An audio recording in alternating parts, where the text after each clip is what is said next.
Hi, I am Nandana, Techoris digital അക്കാദമിയിലെ ട്രെയിനറാണ്. ഇന്ന് നമ്മൾ നോക്കാൻ പോകുന്ന ഡിജിറ്റൽ മാർക്കറ്റിംഗിൽ തന്നെ ഭയങ്കര ഇമ്പോർട്ടൻ്റ് ആയിട്ടൊരു ടോപ്പിക്കാണ് inbound and outbound marketing. Digital marketing പഠിക്കുന്ന സ്റ്റുഡൻസിനെ സംബന്ധിച്ച് ഏറ്റവും അറിഞ്ഞിരിക്കേണ്ട ഒരു ടോപ്പിക്കാണിത്. ബിക്കോസ് മാർക്കറ്റിംഗ് സ്ട്രാറ്റജികൾ ഇതിൽ ഒന്നിലോ രണ്ടിലോ ഉൾപ്പെടുന്നവയാണ്. ഇൻബൗണ്ട് മാർക്കറ്റിംഗ് എന്നത് കസ്റ്റമേഴ്സ് തന്നെ നമ്മുടെ ബിസിനസ്സിനെ കണ്ടെത്തുന്ന രീതിയാണ്. ഇതിൽ നമ്മൾ ആഡ്സ് റൺ ചെയ്തുകൊണ്ട് ആൾക്കാരെ ബുദ്ധിമുട്ടിക്കുന്നില്ല. യൂസ്ഫുൾ ആയിട്ടുള്ള ക്രിയേറ്റീവ് ആയിട്ടുള്ള കണ്ടന്റുകൾ യൂസ് ചെയ്ത് ആൾക്കാരെ അട്രാക്ട് ചെയ്യുകയാണ് ചെയ്യുന്നത്. ഇനി ഇൻബൗണ്ട് മാർക്കറ്റിംഗിന്റെ ഒരു റിയൽ ടൈം എക്സാമ്പിൾ നോക്കാം. ഒരാൾ വന്നിട്ട് best digital marketing institute in Kannur എന്ന് സെർച്ച് ചെയ്യുന്നു. ഈ സെർച്ച് റിസൾട്ടിൽ വെബ്സൈറ്റ് അല്ലെങ്കിൽ ബ്ലോഗ് റാങ്ക് ചെയ്ത് വരുന്നുണ്ട്. ഈ വെബ്സൈറ്റിൽ കയറിയിട്ട് ആൾക്കാർ നിങ്ങളുടെ സർവീസിനെ കുറിച്ചിട്ടോ അല്ലെങ്കിൽ കോഴ്സിനെ കുറിച്ചിട്ടോ ഒക്കെ ഡീറ്റെയിൽ ആയിട്ട് കാണുന്നുണ്ട്. ഇതാണ് ഇൻബൗണ്ട് മാർക്കറ്റിംഗ് സ്ട്രാറ്റജി എന്ന് പറഞ്ഞു കഴിഞ്ഞാൽ.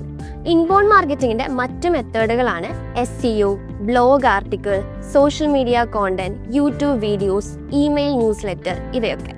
ഇനി നമുക്ക് ഔട്ട്ബൗണ്ട് മാർക്കറ്റിംഗ് എന്താണെന്ന് നോക്കാം.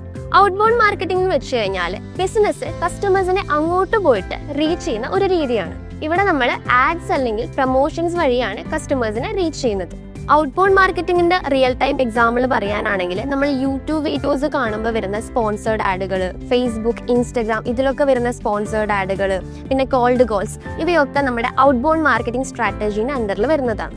സിമ്പിൾ ആയിട്ട് പറയാനാണെങ്കിൽ ഇൻബൗണ്ട് മാർക്കറ്റിംഗ് എന്ന് പറഞ്ഞു കഴിഞ്ഞാൽ കസ്റ്റമേഴ്സ് നമ്മളെ തേടി വരുന്നു, അതായത് ബിസിനസ്സിനെ തേടി വരുന്നു. ഔട്ട്ബൗണ്ട് മാർക്കറ്റിംഗ് എന്ന് പറഞ്ഞു കഴിഞ്ഞാൽ ബിസിനസ് കസ്റ്റമേഴ്സിനെ തേടി പോകുന്നതാണ്. ഇതാണ് ഇൻബൗണ്ട് ആൻഡ് ഔട്ട്ബൗണ്ട് മാർക്കറ്റിംഗ് തമ്മിലുള്ള ഡിഫറൻസ്.